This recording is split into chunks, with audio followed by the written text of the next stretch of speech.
Estamos celebrando 80 años y parte de lo que se mencionó en esta mañana es que la temática en Capilla es celebrar la gloria de Dios. Y cuando uno ha pasado bastante tiempo en una institución como esta y uno piensa 80 años del seminario, sí, realmente hay muchas cosas por las cuales celebrar la gloria de Dios. No siempre ha sido fácil el camino, pero cuando uno ve los detalles, uno puede ver las múltiples formas en las que el Señor ha obrado. Entonces me gustaría invitarles a ver brevemente una narración en el Evangelio de Marcos. Y yo sé que como parte de mi hermenéutica pentecostal, estudiar una narración es una invitación a imitar el texto sin necesidad de imitar el texto. Entonces, aunque suene a que yo les voy a ofrecer una fórmula en la que A produce B, no se quede en esos detalles. Intente ir más allá de lo que escuche de este servidor. No les estoy ofreciendo una fórmula mágica, espero yo. Estoy contándoles una historia que está en el Evangelio que nos motiva a actuar en similitud a esta. Marcos capítulo 8, voy a leer del verso 1 al verso 10 en favor de todos. En aquellos días, habiendo otra vez mucha gente que no tenía que comer, llama a sus discípulos. Se adelantó, será un poquito más tarde. Y les dice: tengo compasión de la multitud, porque ya han estado conmigo 3 días y no tienen que comer. Y si los enviaran ayunas a su casa, se desmayarán por el camino, y algunos de ellos han venido de lejos. Sus discípulos le respondieron: ¿de dónde podrá alguno satisfacer de pan a estos que están aquí en el desierto? Les preguntó: ¿cuántos panes tenéis? Ellos respondieron: 7. Entonces mandó a la multitud recostarse en la tierra, y tomando los 7 panes, dio gracias, los partió y los iba dando a sus discípulos para que los repartiera. Y los repartieron a la multitud. Tenían además unos pocos pececillos, y habiéndolos bendecido, dijo que también los repartieran. Y comieron y se saciaron, y de la abundancia de trozos recogieron 7 canastas. Eran como unos 4,000 y los despidió. Y enseguida, entrando en la barca con sus discípulos, fue a la región de Dalmanuta. Para los que de pronto no me han escuchado compartir la palabra, vamos a tener 3 momentos. Vamos a hablar del contexto, vamos a hablar del texto y vamos a hablar de eso que tiene que ver con nosotros. Entonces téngame algo de paciencia. Hablemos del contexto. Cuando uno lee este tipo de pasajes y piensa en la gloria de Dios, uno se pregunta, bueno, ¿qué tiene que ver esto con la gloria de Dios? ¿Qué tiene que ver comer con la gloria de Dios? Y es que cuando uno piensa en la multiplicación de los alimentos, en un pasaje como este diferente al de la alimentación de los 5,000, uno tiene como cierto eco de cuando el Señor proveyó el maná o proveyó las codornices, cierto aire a esa acción de Eliseo dando de comer a los hijos de los profetas. Y cuando uno piensa en el pasaje, Jesús viene hablando de comida hace rato. Y yo sé, algunos de ustedes están pensando ya en el refrigerio, en el algo, pero Jesús viene hablando ahí, alimentación de los 5,000. Hacer puros los alimentos. Cuídense de la levadura de los fariseos. Y se encuentra uno en la porción anterior a la mujer sirofenicia: Señor, aún las migajas caen de la mesa, y esos son suficientes. Y en medio de todo esto, Jesús entonces hace un milagro de multiplicación de los alimentos. Entonces uno requiere pensar cómo esto me ayuda a celebrar el nombre del Señor. Hablemos del texto. En aquellos días, La narración nos plantea en una situación bastante frecuente. Jesús está enseñando a la multitud. Es común que la multitud vaya y lo escuche y se quede ahí escuchándolo a él. Pero la gente no ha comido y Jesús tiene compasión. Se le revuelcan las entrañas, se le mueve el interior, porque ve que la gente no tiene para comer. Y entonces, en alguna medida, pensar en la gloria de Dios inicia con una mirada compasiva. Inicia con ese elemento donde el Señor ve la necesidad del otro y decide, voy a actuar en favor del otro. Pero Jesús comparte esa mirada de compasión con los discípulos. ¿Sí? Tengo compasión de la multitud porque no tienen para comer. Y estamos lejos. No los podemos enviar simplemente para que busquen alimento. Y sus discípulos le responden en la manera en que la mayoría de nosotros habría respondido. ¿Y yo de dónde voy a sacar comida? ¿Usted ha escuchado eso que de donde comen dos, comen tres? Pues no es cierto, aquí no come tanta gente. Eso no se puede hacer. Mi señora madre decía que es mejor ver uno lleno y no dos muertos de hambre. Y los discípulos dicen, Señor, pues nosotros también tenemos aquí 3 días. ¿Y yo qué voy a hacer? Ahora piensen, es un lugar desierto, no hay mucho alrededor. Aún si hubiese cosas alrededor, ¿de dónde vamos a sacar presupuesto para eso? Y nuevamente uno tiene que pensar en esa visión natural. Es normal pensar así, pero a la par no es normal, porque ellos han visto a Jesús obrar milagros, pero no piensan en ello. Es más, después de este milagro, van en la barca y Jesús les dice, guárdense de la levadura de los fariseos, y ellos piensan, nos está diciendo eso porque nos olvidamos de traer pan. Uno dice, esta gente no entiende. Ahora yo me pregunto cuántas veces yo no entiendo lo que el Señor está diciendo. Y cuántas veces simplemente entro en desesperación. ¿Quién podrá satisfacer de pan a estos que están aquí? ¿Cuántas veces en mis 21 años en el seminario he visto al Rafael de turno pensar, y este presupuesto no cuadra?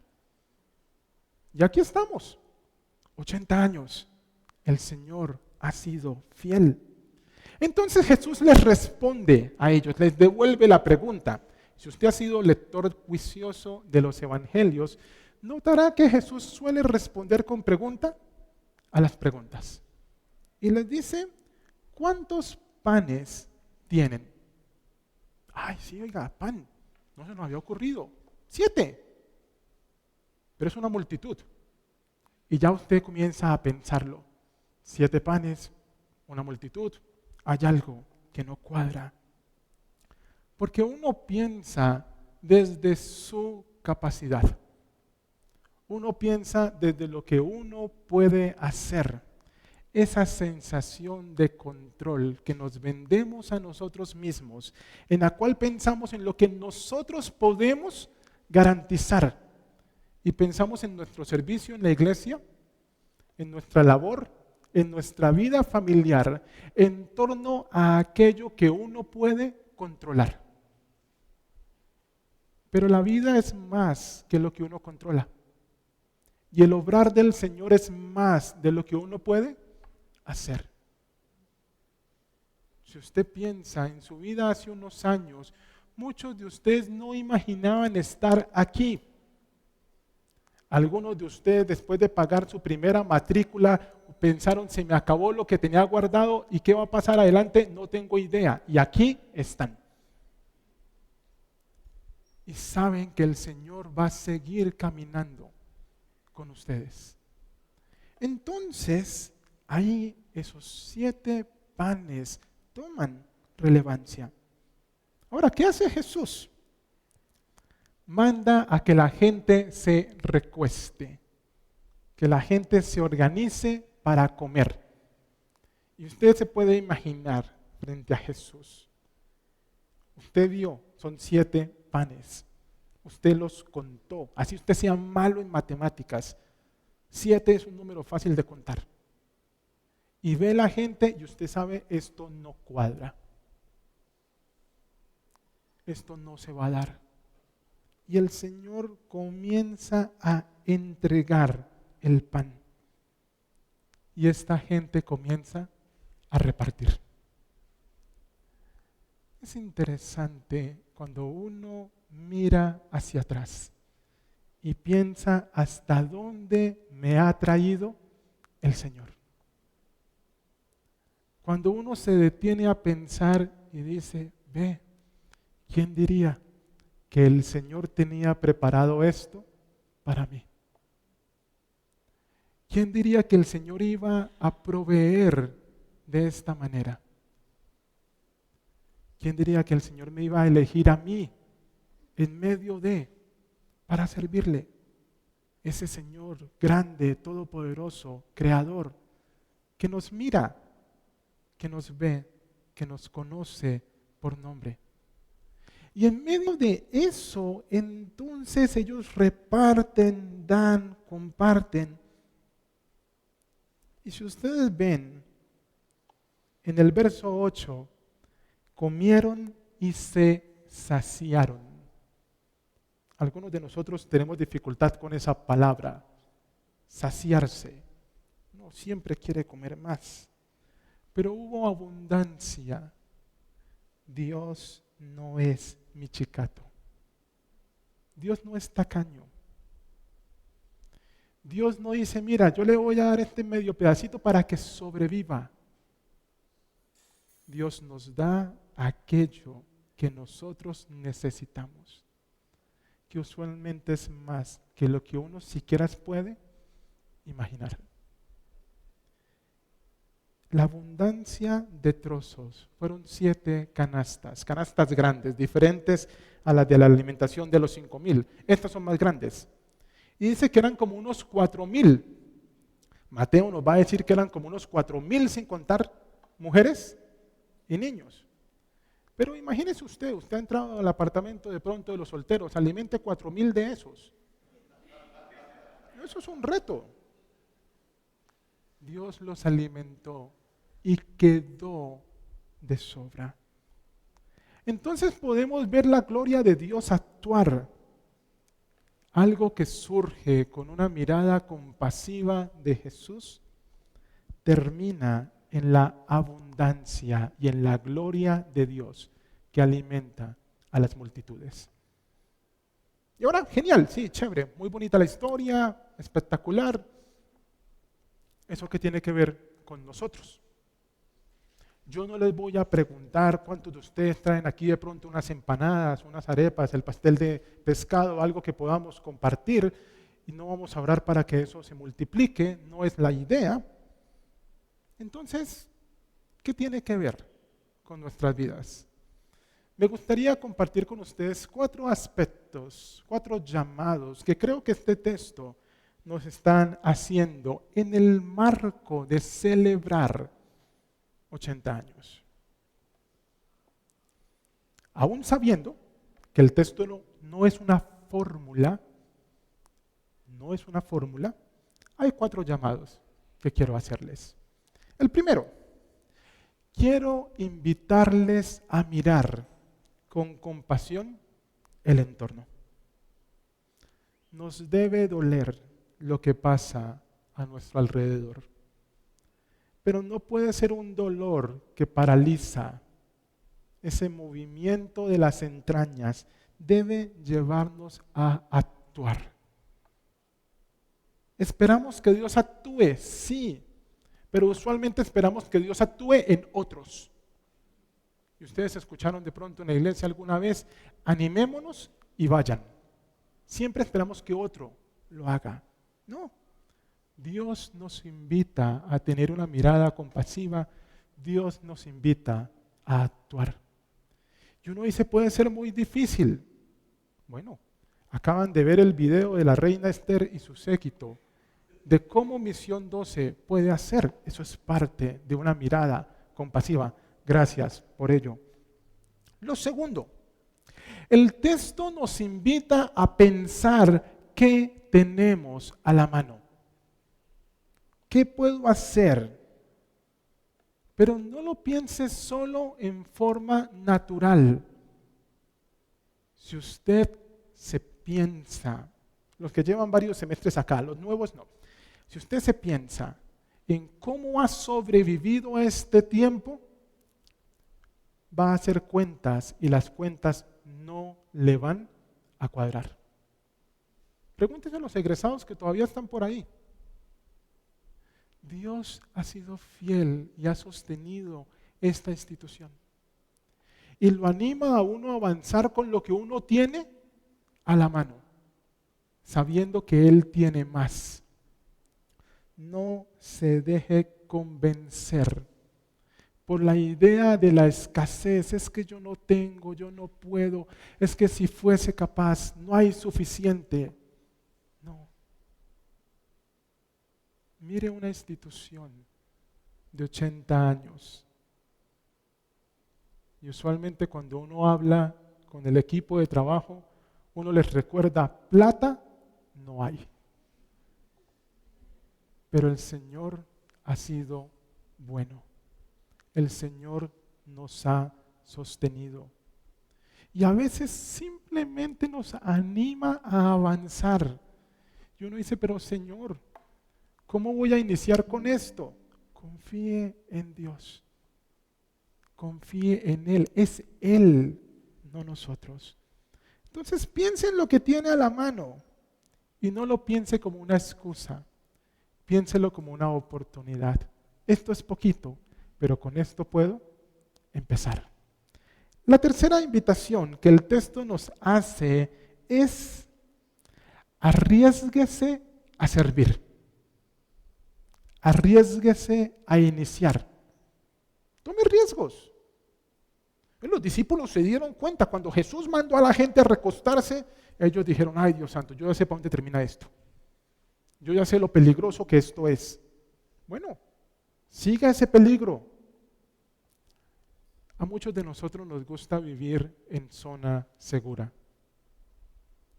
Y nos gusta decir, bueno, Señor, si yo te voy a servir, yo quiero que tú me des algunas garantías. Y muchos de ustedes están soñando con salir de acá y que la iglesia les diga, mira, aquí les tengo el contrato de su vida. No los quiero desanimar, pero no va a pasar. Pero el Señor los está animando a servir, nos está animando a servir. Siga el riesgo. Piénselo desde la fe. Recuerden, la fe es un proceso de construcción histórica. Mire hacia atrás, mire la escritura, mire la historia de la iglesia, mire la historia del seminario, mire su historia de vida y dése cuenta, el Señor le está diciendo, siga adelante.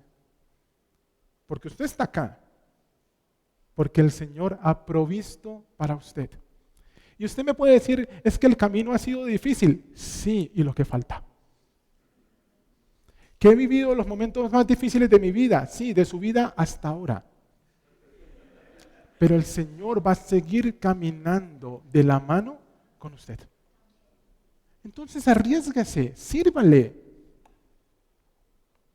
Y por último, el cuarto aspecto. Celebremos la gloria de Dios. Ya les dije, Dios no es un Dios tacaño. Dios es un Dios de abundancia. Él da y lo hace con amor, sin medida. Entonces nos invita a extender ese amor, a celebrar. Dios es bueno todo el tiempo. Y usted se puede imaginar como los discípulos al ver las canastas con el alimento que sobró y pensar, ay Dios santo, si tan solo confiara un poquito más en el Señor. 80 años. ¡Qué maravilla! Yo le animo que cada vez que lo piense este año, usted diga, Señor, gracias, porque tu gloria ha estado presente entre nosotros. Gracias porque tú me has sostenido. Gracias porque hasta aquí nos has ayudado. Oremos. Gracias, Señor. ¿Cómo no celebrar tu gloria? Gracias porque tú nos ves con compasión y nos invitas a actuar. Gracias porque tú te glorificas en nosotros. No en nuestras capacidades, no en nuestras habilidades que nos has dado, no en los dones que tenemos. Te glorificas porque tú nos amas y decides glorificarte. Yo celebro tu gloria por esta institución, por los 80 años de servicio. Celebro tu gloria por cada vida aquí presente y el proceso en el cual los has traído. Y celebro tu gloria porque sé que harás más cosas a través de nosotros, para gloria de tu nombre, para el conocimiento de tu poder. Bendito seas, Señor, en Cristo Jesús. Amén. El Señor les bendiga.